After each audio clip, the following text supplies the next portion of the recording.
some contaminants in the water. And you got critters that are up in those areas. So, and you want to make sure the water's clean. Welcome to Dear Business Coach, the podcast. My name's Elizabeth. Find one thing to move your business forward today with conversations, spotlights, interviews, articles, and free resources.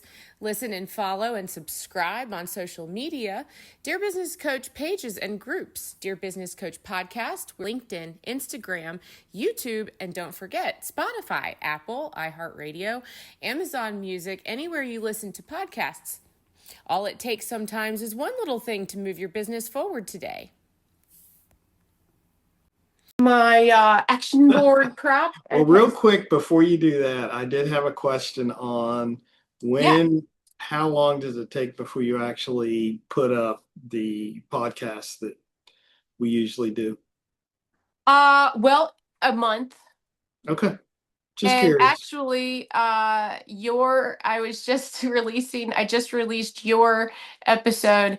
Today's Friday. On Wednesday from the last time we recorded, and you just haven't received an email yet. Okay. All right. Sounds good. Yeah. I'll check it out. Yeah. Awesome. Okay. Let's see. Okay. And so what I'm talking to you today about is water. And so Larado Robinson, welcome to the Dear Business Coach podcast, and a returning guest, what I call an original key player. Welcome back. How are you today? I'm doing great. Glad to be back. Yay! Thank you. You know, I have some questions that I thought of that have to do with what are our maybe everyday questions as a person that thinks about quality and safety, and then I thought about you in light of our original interview, how behind the scenes stuff goes, for the folks that are managing the most important thing that we have access to, water. How did you get into this? Industry, Larado? How did I get into this area? Well, I originally went to school at Virginia Tech. Actually, I have my shirt on today. Yeah. That I'm a Hokie. But I went to college to get a civil engineering degree. And I originally wanted to build a tall building in a single bound. That was kind of my motto at the time. And I took my first structures class and said, absolutely not. Oh. So the thing about civil engineering is there's a lot of different areas.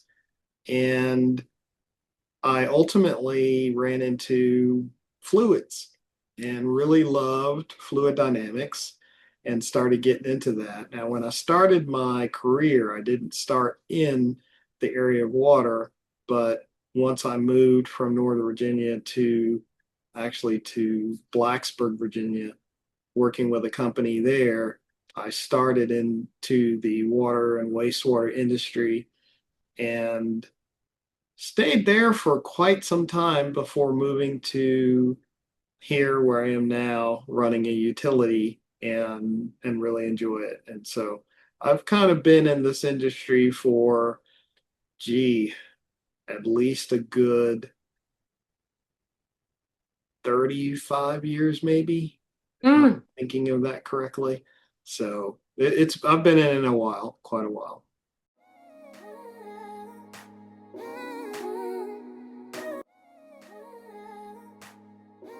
Visit the deals page, dearbusinesscoachpodcast.com/deals.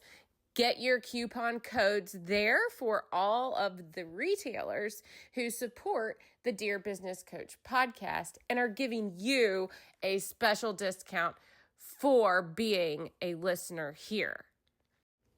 You are listening to the Dear Business Coach podcast.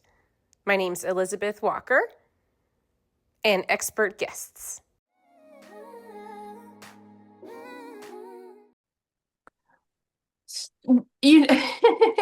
I am having images, graphical images of Larado's brain going from uh, vertical to horizontal. The way that the things move in vision. That he wanted to go straight up, and now water goes across Yeah. our surface. That's an odd share, but you have shared something interesting. You said you used the word fluids, and that made me think of a class that I took, production operation management, and this was just a undergraduate 200 level maybe Mm-hmm. business class for me, and it was fascinating. And I did well in the class in terms of I could get a decent grade. I don't know that I could sit down and reproduce the material on a test now, but how fascinating. I just realized that the flow of something as you're as water or oil or anything that needs to, if we're going to if it's going to travel in a pipe, it has a rate of flow, and then how it gets from one end to the other and all of the stops that it has to go through. I thought, wow, this would be really fascinating to continue to study. And so I don't get to talk to people very often who know what what I'm talking about when I describe the class. um, and so tell me a little bit about what you think the demands of water are for us as a city. So in Salem, we are kind of like a small city, right? And so we are maybe a good demographic to think about in between like a small place like a town versus a city where the demands are growing and growing and growing, Mm-hmm. right? We're probably a great example of how to study maybe a little bit of both of those things. What kinds of demands for water are we looking at right now that are maybe some hot topics for you? Well, we in Salem serve approximately 25,000 people. And when you talk about demand, we usually like to talk about, well, what is the customer demanding? And it really depends upon how much industry you have, just how much is going on in that particular town or city or county. At our water plant, we put out roughly 4 million, 4.5 million gallons a day. And the thing about that is that part of that also is actually water that's lost in the system. Every pipe isn't perfectly able to contain all the water. There's some older pipes with joints with leaks and things of that sort. So we lose some of that water, but we look to tighten that up so that our losses are minimal, so that most of the water we produce actually goes to the customer and the customer can use that water. And yeah, water is a fluid thing, to not to create a pun, but I guess I did. It's pretty amazing and it is fascinating. In fact, when I first got into water, it was more floodplain modeling, things of that sort, and how water moves and how it affects us as we have super large rains and things of that sort. But as I've moved more into delivering water to our customers, it's a little more precise, and I've gotten more into water modeling. How do we get water to customers? What about the pressure that they receive? Because you don't want too low pressure where they can't take a shower, as an example, and there's water dribbling out of the system, versus pressure that's too high that's going to burst water pipes because it's just way too high, things of that sort. So we have to look at all those different things. So water is just, it's very interesting, and it demand is actually going down with the income of water saving devices so that people don't have to pay a water bill. As you know, water rates are going up as time moves on. And in order to save on the amount of water we use, they'll have water saving devices such as your toilets now. They no longer use a ton of water to flush your toilet. They use as little amount of water as possible. When you take a shower, usually when you buy devices, there's a little plastic thing in there that minimizes the amount of water that comes through that, even your sinks, things of that sort, to help people conserve their water. And I mean, water is a valuable resource. We don't want to waste it.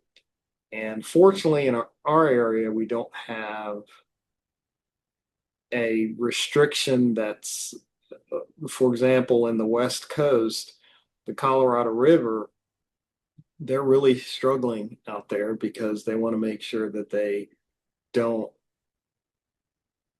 basically use all the water that the Colorado River is flowing down through there. So they are, I mean, they will fine you if you use over a certain amount of water out there. Hmm.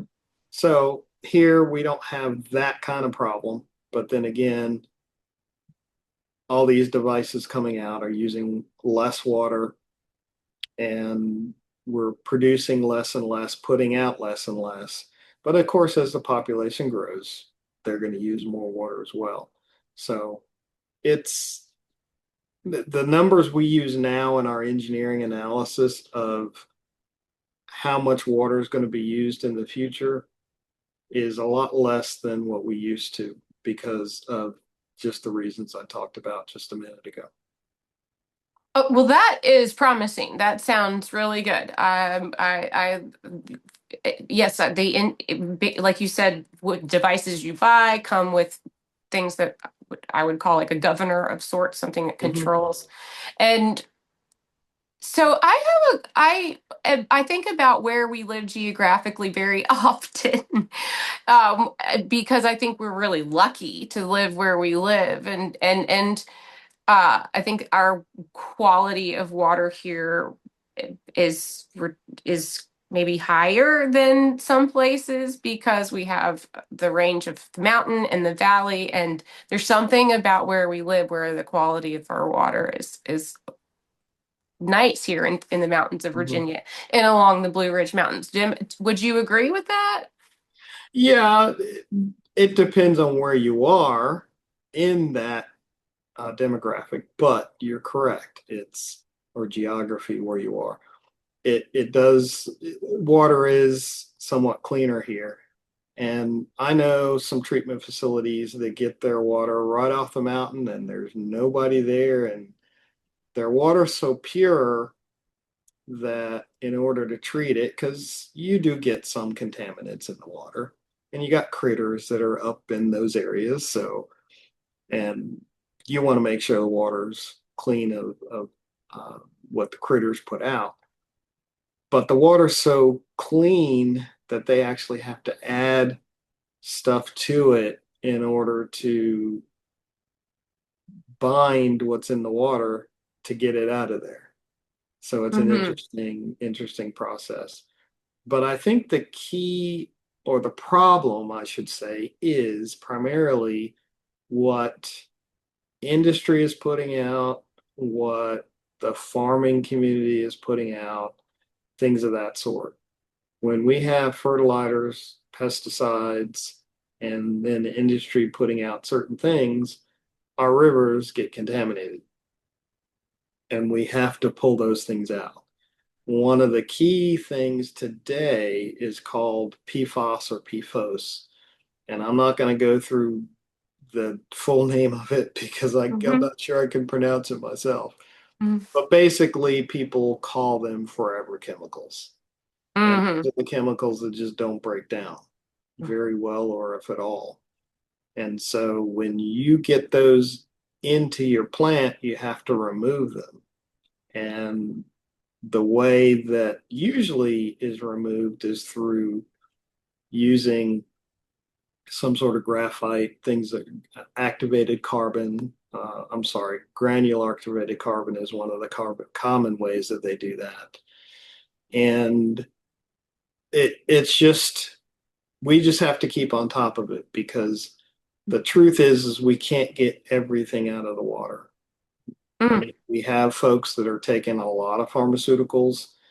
Just about everybody somewhere is taking pharmaceuticals. They use the bathroom. We treat it at the wastewater plant, but we can't get everything out, and that ends up in the rivers. So those are things that we constantly have to have knowledge of, try to clean the best we can. And our process here is what we call conventional. And I'd be glad to share with you how that works if you're interested in that, or if you have any other questions. But we have to clean whatever comes down the river or even a spring. You pretty much have to clean. Well, in some cases, you do get something that is so good, so nice that you can just put it out in the system and it's great. But that's not always the case. Mm. Well, you brought up the concern about right pharmaceuticals, and I thought that's something that I almost wanted to ask about, and then I thought, well, that's something that is so hard to answer and so hard to even get into because there's so many unknowns. I wouldn't even know where to start, but it It, is a huge yeah, concern, and I wonder about that, and I don't even know like what would be the answer. But how well can you clean water, I guess, is the question I have to follow that up is what if what we are doing here in Salem, Virginia is conventional, that also makes me think, okay, well, what are the other kinds of processes that, that are not conventional? So right. so that's good. That sounds good to me. That sounds good that we're doing Mhm. conventional sounds like we're meeting a standard. So do I have that accurate?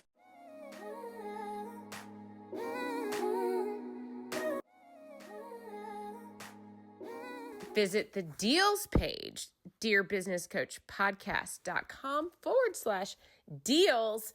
Get your coupon codes there for all of the retailers who support the Dear Business Coach podcast and are giving you a special discount for being a listener here. You are listening to the Dear Business Coach podcast. My name's Elizabeth Walker and expert guests.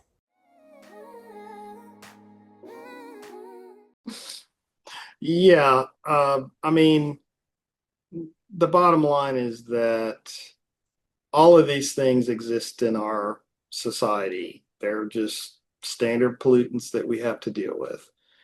And we do the best we can. Now, the Virginia Department of Health will create standards that we have to meet so that water is safe to drink. Is it perfect? No. But is it safe to drink? Yes, it's safe to drink. It's not going to kill you with some contaminants that are still in there. But the reality is we can't get everything out. So the way our plant works, the conventional plant, is the first thing we do is we'll pull it out of the river. We do have some wells also.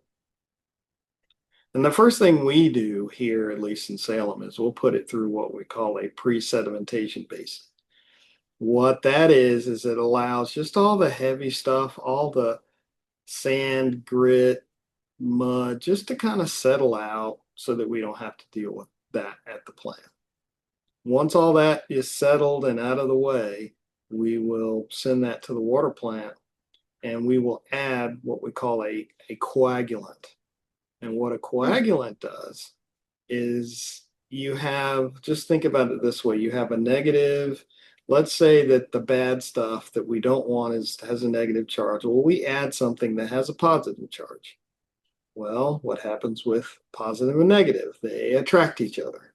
So they come together and they get heavy enough where they drop out. So as we put it through a long basin, if you were to come to our plant, you would see where that mixing occurs, where we add the coagulant. And then we have these long basins where you would actually see standing where that water initially comes in. You likely won't be able to see the bottom because there's just a lot of stuff there. By the time you get to the end of that basin, the water is very clear because it's settled out. Once we do that, we put it through a sand filter, and that sand filter cleans out the rest of that stuff. And then we chlorinate so that if there are any bacteria producing stuff in there, those are killed off. And then we put them through what we call basically these, and I'm going to say this wrong. I don't know why my brain has gone blank all of a sudden, but Mhm. essentially like a clarifying basin where they go through that and the chlorine has time to kill any bacteria. And then Mm. once we get through that phase, it's pumped out into the system. And in order to maintain pressures, they're put in tanks. So if you see tanks out there, and in Salem, we have one near Kime Lane, it's a large one. You'll see that's an elevated tank. It's near the YMCA. And Uh-huh. that's where our water is stored so that it can be distributed through the system. So, and there are other types of treatment that some people use. Some people use what's called a green sand filter. Some use uh, and again, I probably need to eat breakfast for before I come to something like this, but because my brain's going blank again, is you'll have these uh, basically filters in tubes, and they will Mhm. pressurize one end and force it through these membranes, is what I'm thinking about, membrane filtration. They'll force it through these membranes, and the membranes will pick up those impurities. And out the other side, you get nice clean water. So it just depends upon, I mean, different types of water require different types of treatment. And if Mm. you want to treat a lot of water versus a little bit of water, that makes a difference as well. And engineers will look at, well, what's the cost in terms of doing it one way versus the cost of doing it another way? And do we have a reservoir to pull water from? Do we have to pull it from a river?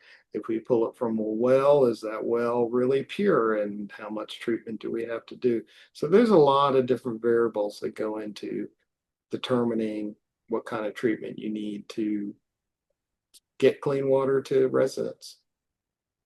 Yeah, so you do have to think about it's just like any other kind of production, like what's the real estate that we have? Where is it coming from? Where is it going to sit? Where is it going to stay? Where are we going to keep it while we clean it? And so that makes a lot of sense. Yep. Mm-hmm. Now, Mm-hmm. I have a question about bit like transitioning a property from uh uh personal or investment property into business property. If, say, you are going to need a lot more water, like if I wanted to start a hydroponic garden on my property, or if I wanted to buy a piece of property and turn it into a gardening business or something of that nature. Where would I start in terms of like asking questions about my water needs? Do I need to is it as simple as just once I have plotted on a piece of property and start installing equipment, I just pay for as much water as I need, or is there more that goes into it than that? Gotcha. Well, it depends. It depends upon how large your particular farm is going to be. Let's say it's like you said, the hydroponic farm that you're looking to do. Let's say that it's fairly large. Well, before you go to a jurisdiction and say, "Hey, this is what I want to do," you need to determine, is the water available for me to do what I want to do. Because if you say you go to a locality that you love living here, you love the area, and you just pick a plot of land, you buy it, and you set everything up. And then you realize, where's I gotta put water in these to keep them alive. Yeah. Well, hopefully you've spoken to the jurisdiction as one, or if you're in an area that water lines haven't come out to you yet, you've hired a driller and drilled a well, and you know how much water you can produce out of that well so that you can take care of what you want to take care of. So, yeah, those are things that you really need to discuss with the locality, or, like I said, hire a driller and drill and see how much water you can get. Let's say that you go to a private property, kind of like what you were saying, and they're out in the middle of nowhere and they have a well. Okay, let's say that that well can produce 5 gallons a minute.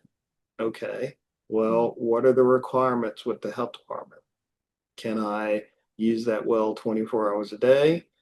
Well, the regulations say that you can't, but then again, those are more for larger folks. I don't know for smaller folks. I haven't looked into that. But things that you need to look in, make sure you're following the regulations, making sure you're taking care of things, and just making sure that that water supply, say 5 gallons a minute, is going to take care of what you need to take care of. You may need more than that, and you just need to verify that that's what you need.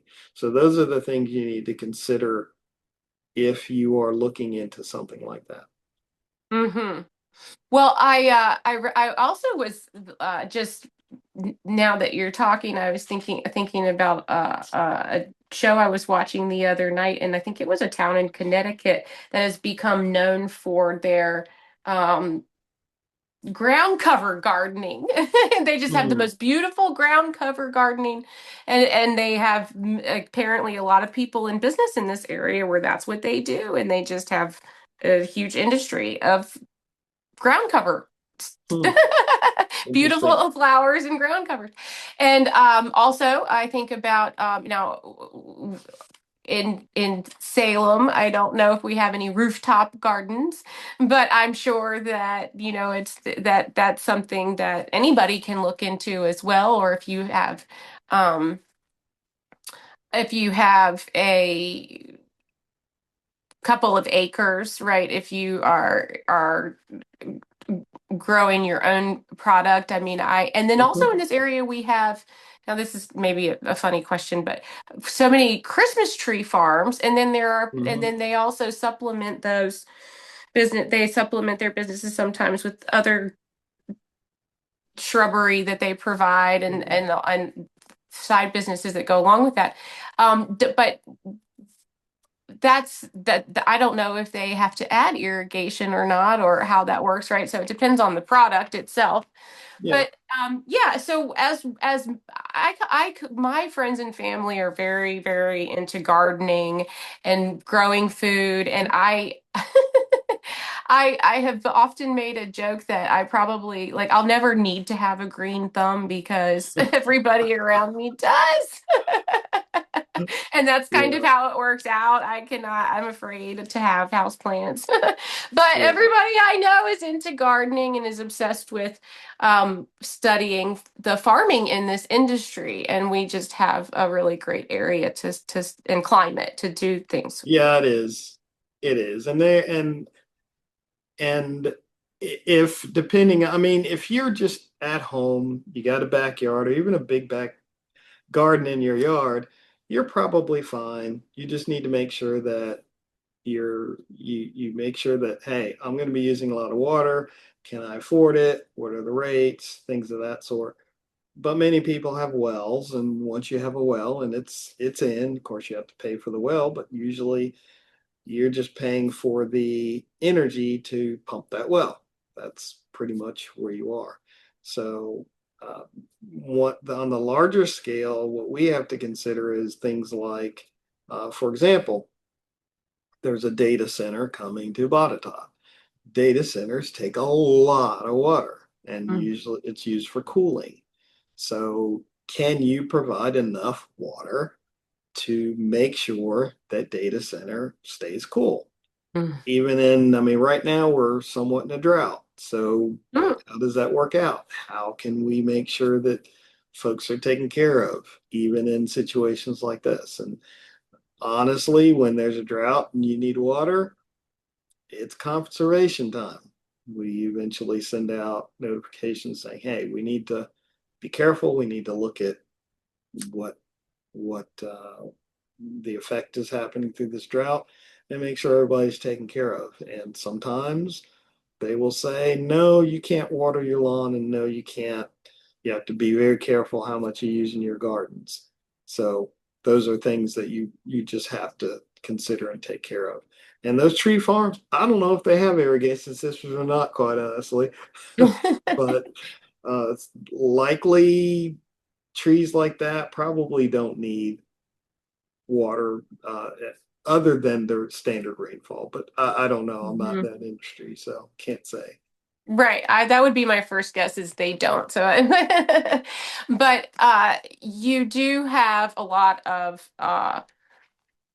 yeah, a greenhouse, a small greenhouse is really something that is not easy to put up, but structurally you can afford to do a reasonable greenhouse, and see I see that that kind of a project is more and more appealing to folks in this area. So, what about, let me check the time really quick too, because I told you I would be able to keep you to time today. And so we are at time.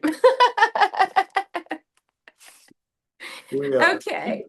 I think that you also shared with me before, one last question, um, that there are opportunities for folks in this industry as well. There are conferences that you go to, sometimes you speak at, and that sometimes there are opportunities to tour the facility, right? How do I get a tour? Yeah. Um, there's tons of opportunities in this field. In fact, we're looking at touching high school students to help them understand that, hey, you can have an opportunity here to do, whether you're in treatment, whether you're an engineer, whether you're in the field uh, as a pipe fitter, there's tons of opportunities here. And those who really would like to tour Salem's plant or really any other plant, you just call the water plant and speak to the chief operator and ask if there's a time that you can come by and tour. And it is fascinating. I think people who actually come and see the process, they look at it and say, okay, I understand why I have to pay a water bill. Mm. And a good example is my mom. She's in Northern Virginia. She pays about half of what we pay for water here. Because we're in a smaller community. She's in a huge area. And I just laugh at her and says, Mom, don't complain about it. If you saw what we do and how we need to service our folks with the water that we clean and take care of, you wouldn't be complaining. Plus, you're in a large area and they have the ability to spread out that cost a lot better than we do. So, uh, but yeah, there's a lot Hmm. of stuff available here to for folks to be involved in different areas and in the water industry. And I encourage folks to really look into it as a potential career path. So, right. So call Larado Robinson if you need a job. Well, cool. Can't I'm quite glad to say hear you. that, but anyway. Well, thank you, Laredo. Thank you so much for talking with me today. And yes, your first interview is streaming now. You just haven't received Well, all thank of you. the marketing Okay. detail. So I will talk to you again sometime, and I appreciate you spending your lunch hour with me, basically. Sure, no problem. All No right. We'll problem. talk to you soon. Thanks so much. Have a It's great day. always fun talking to you, Elizabeth. You take care of yourself. Thanks. Bye bye. All right. Bye. You've been listening to the Dear Business Coach podcast. My name is Elizabeth Walker, producer and host of the Dear Business Coach podcast. Music by Stones Mayo. Social media by Meenakshi Bensal. Follow and subscribe now. Thanks so much. You are a superstar.